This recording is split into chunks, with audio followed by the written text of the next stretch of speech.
India is a vibrant democracy. Anybody that happens to go to New Delhi can see that for themselves. Narendra Modi का दूसरा tenure है, दूसरा है, ठीक है, उसके वो भी पूरा होने वाला है और उसके दूसरे टेन्योर में 4 आर्मी चीफ आए हैं। सॉरी टू से मैं ओपनली बात कर रहा हूँ, 4 आर्मी चीफ आए हैं और दूसरी तरफ पिक्चर थी हमारे एक आर्मी चीफ के 2 टेन्योर्स में 4 वजीर आजम आए हैं। ये हमारे लिए शर्मनाक बात है। सारी दुनिया इस तिरंगे के नीचे आना चाहती है, इसके थ्रू ग्रो करना चाहती है, इनके साथ लिंक बनाना चाहती है। यानी कि मोदी साहब अपना सेकंड टेन्योर पूरा करने वाले हैं और उम्मीद है कि अगली हुकूमत भी मोदी की हो। विंस्टन चर्चिल के बाद this is the only other prime minister or head of state who is getting the full honors. India के साथ उसका जो अपनी करेंसी में लेन देन है वो इतना ज़्यादा है कि उसके नतीजे में उनके रिजर्व बढ़ गए और इंडिया इस वक्त सिंगापुर, रूस, बरतानिया, इसराइल, जर्मनी, बांग्लादेश 6 मुल्कों के साथ वो अपनी करेंसी में। लेकिन ये बदकिस्मती है कि पाकिस्तान में अभी तक कोई प्राइम मिनिस्टर एक टर्म भी पूरा नहीं कर पाया। I have said it's a failed democracy and it is a failing state.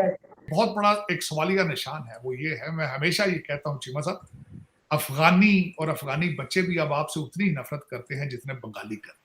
वो दूसरी मरतबा इलेक्ट हुआ है एज ए प्राइम मिनिस्टर। क्यों? उसने अपनी आवाम के लिए बेहतर किया था तो आवाम ने दोबारा इलेक्ट किया था उसे। हेलो फ्रेंड्स, जय हिंद। हिंदुस्तान स्पेशल में आपका स्वागत है दोस्तों। प्राइम मिनिस्टर नरेंद्र मोदी के यूएस दौरे से पहले अमेरिका ने बड़ा बयान दिया है। व्हाइट हाउस के प्रवक्ता जॉन कर्बी पत्रकारों के सवालों का जवाब दे रहे थे। इसी दौरान उनसे भारत के लोकतंत्र के बारे में पूछा गया। इसके जवाब में उन्होंने कहा कि भारत एक जीवित लोकतंत्र है और अगर आपको ये देखना है तो दिल्ली जाइए। निश्चित रूप से मैं उम्मीद करता हूं कि आप लोकतांत्रिक संस्थानों की ताकत और चर्चा का हिस्सा होंगे। इसके अलावा जॉन कर्बी ने बताया कि अमेरिका प्रशासन कभी भी उन चिंताओं को व्यक्त करने से नहीं कतराता जो दुनिया भर में किसी के साथ हो सकते हैं।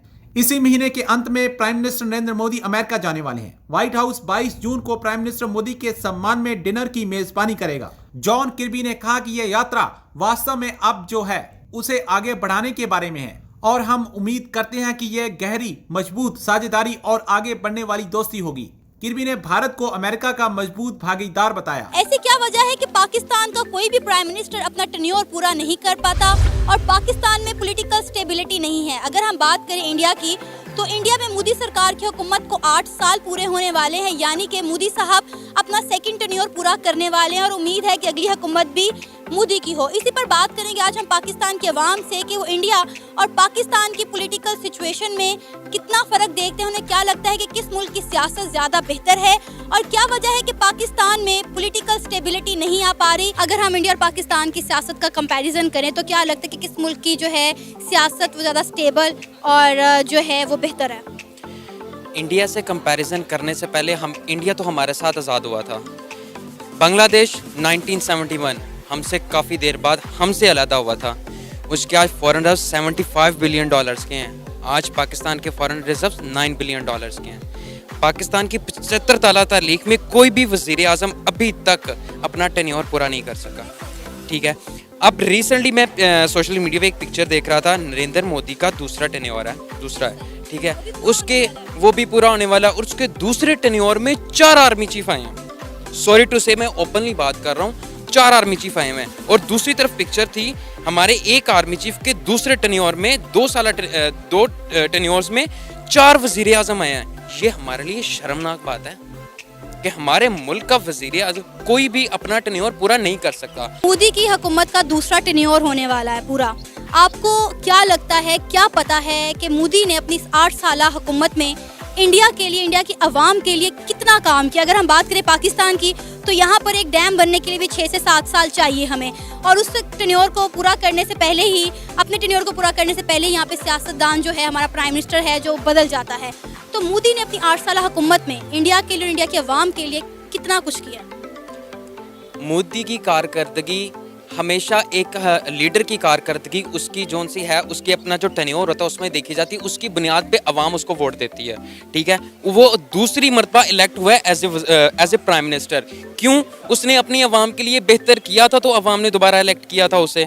ठीक है, और यहाँ पर अवाम इलेक्ट ज़रूर करती है, अवाम की राय कुछ और होती है, लेकिन हमारे मुक़्तदर हलकों की अपनी जो राय होती है वो उनको मुकद्दर समझते हैं, मुक़द्दस समझते हैं, ताकि जो उनसे उनके फैसलों में कोई रुकावट ना आ सके, अवाम जो मर्जी कहती रहे। तो 21% डॉलर पर इन्हिसार कम हो गया है पूरी दुनिया का, ये जब अपनी करेंसी में कारोबार शुरू किया है। बांग्लादेश की तरक्की का आप राज जानना चाहते हैं तो आप देखें, सिर्फ इंडिया के साथ उसका जो अपनी करेंसी में लेन देन है वो इतना ज़्यादा है कि उसके नतीजे में उनके रिजर्व बढ़ गए। और इंडिया इस वक्त सिंगापुर, रूस, बरतानिया, इसराइल, जर्मनी, बांग्लादेश 6 मुल्कों के साथ वो अपनी करेंसी में ठीक है। लेकिन नवीद चौधरी साहब, बात यही है कि पाकिस्तान ने बार्टर सिस्टम की तरफ आ गया और इससे मईशत पर मस्बत इसके असरात होंगे। जावेद साहब, आप ये बताएं कि आपको क्या लगता है, अवामी राय ये पाई जा रही है कि इससे बुरे हालात मईशत के पहले नहीं देखे थे, लेकिन इसहाक डार साहब पर उम्मीद है, तो क्या उनकी जो उम्मीद है वो हमें नजर भी आएगी प्रैक्टिकली? पहली बात यह है, उनकी पूरी उम्मीदी पे मियां नवाज शरीफ साहब के समधी को, जिसके क्रेडिट की वजह से वो वज़ीर ख़जाना है, उनको निशान इम्तियाज़ मिलना चाहिए, क्योंकि उन्होंने पाकिस्तान की मईशत को बिल्कुल ऐसे ट्रक की बत्ती के पीछे लगा दिया है कि जो पकड़ी भी नहीं जा रही और ना किसी से संभल रही है। यह है बदकिस्मती। क्योंकि बजट की बात कर रहे हैं तो बजट में क्या रिलीफ देंगे? ये सेरेमोनियल बजट होना है, कॉस्मेटिक किस्म की कहानियाँ सुनाई जाएंगी और सिर्फ फिगर्स दिखाए जाएंगे। क्योंकि बजट तो अब रह गया है कि हर दूसरे महीने आता है। बिजली का बम कभी आपके पास दूसरे महीने पड़ जाता है, पेट्रोल आपके कंट्रोल में नहीं है, डॉलर आपके कंट्रोल में नहीं है, इंटरेस्ट रेट आपके कंट्रोल में नहीं है, तो आपके कंट्रोल में है क्या? जो बजट 45% डेफिसिट के साथ तैयार होगा, उस बजट का हाल क्या होगा सोचो। ये तो बुनियादी तौर पे ये जो क्या कहते हैं बारूदी सुरंगें खोद के जाएंगे, जो उन्होंने 2018 में खोदी थी आने वाली हुकूमत के लिए। ये है बदकिस्मत लम्हा। क्यों कि आपके पास ना IMF है, ना पैसे हैं, ना कोई कमिटमेंट है, और आपने 750 से उठाकर 900 अरब आपने डेवलपमेंट बजट, 650 से 900 अरब रुपया डेवलपमेंट बजट कर दिया। तो पैसे हैं नहीं है, पैसे आने कहाँ से? 21 अरब आपके पास इलेक्शन देने को नहीं थे, आज आप इस मुल्क में लोगों को कहानियाँ सुना रहे हैं। तो बुनियादी तौर पे आपके पास 3-4 महीने खेलने का टाइम है। इसमें आपने 2 फैसले करने हैं। अगर आपने IMF के पास जाना पड़ेगा, आपके पास कोई ऑप्शन नहीं है, है, या आपको अपने दोस्त ममालिक से कमिटमेंट लेके पैसे लेने पड़ेगा, वरना तो फिर अल्लाह ही अल्लाह है। कुछ इसी तरह की बात कर रहे हैं। मैं चाहूंगी इफ्तिखार साहब, आप बताएं, आपने भी इस चीज़ को स्टडी किया है। अमेरिका में जो पाकिस्तान तहरीक इंसाफ के लॉबिस्ट हैं, वो मुतालबा कर रहे हैं कि अफवाज पाकिस्तान की इमदाद को बंद किया जाए और पाकिस्तान को जो इमदाद है वो ना फराहम की जाए। उन्होंने कहा फौजी इमदाद बंद की जाए, क्योंकि जिस पार्टी से उनका तल्लक है वो पार्टी इस वक्त मुसीबत में फंसी है। उस पार्टी के वर्करों के ऊपर जो आर्मी की इंस्टॉलेशन है, उनको जलाने, उनको लूटने, उनको तबाह करने का मुकदमा चल रहे हैं। तो इस बिना पे पाकिस्तान की फ़ौजी इमदाद बंद कर दी है।